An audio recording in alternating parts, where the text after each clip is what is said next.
Hi, I'm Luna. Welcome to 3 Minutes Unknown. Today, we investigate the enduring enigma of Dyatlov Pass. In January 1959, 10 hikers set out on a difficult trek toward Mount Oterten in the northern Ural Mountains. Led by the experienced Igor Dyatlov, the group was highly trained and physically prepared for the brutal Soviet winter. On February 1st, they pitched their tent on the slopes of Dead Mountain, unaware it would be their last night alive. When the group failed to check in weeks later, a massive search and rescue operation was launched by air and land. On February 26th, rescuers finally located the campsite. What they found defied logic and sparked decades of debate. The tent was abandoned, yet most of the hikers' essential gear, including their warm boots and coats, remained inside. Crucially, the tent had been sliced open from the inside. The hikers were so desperate to get out, they didn't use the door. They fled into a blinding blizzard in temperatures far below freezing, many wearing only socks or running barefoot. Their bodies were discovered scattered across the slope and in a nearby woods, frozen in various states of undress. Theory 1 is the official explanation revived in recent years: a rare, delayed slab avalanche. Researchers suggest that shifting snow pressure may have caused a sudden collapse of the slope directly onto the tent. Believing the entire mountain was coming down on them, the group would have cut their way out and fled in terror.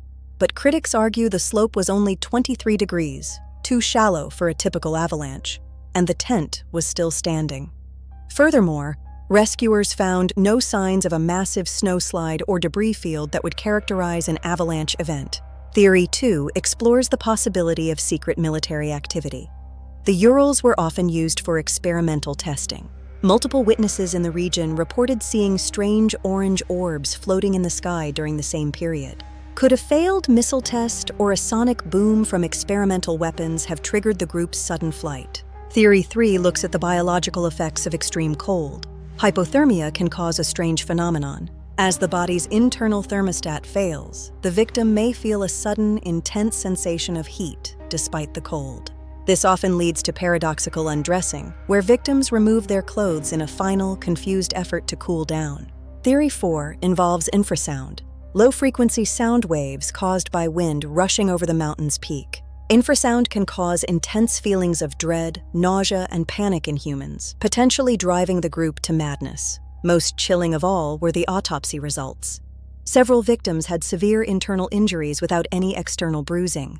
Doctors compared the force required to cause such trauma to a high-speed car accident, yet there were no witnesses. 60 years later, the files have been reopened and closed again, yet no single theory explains every detail perfectly. Maybe it was nature. Maybe it was human error. Or maybe something occurred that science still cannot explain. What do you think really happened at Dyatlov Pass? Share your theories in the comments below. If you enjoyed this investigative breakdown, subscribe to 3 Minutes Unknown for more weekly mysteries. Thanks for watching and stay curious. See you in the next investigation.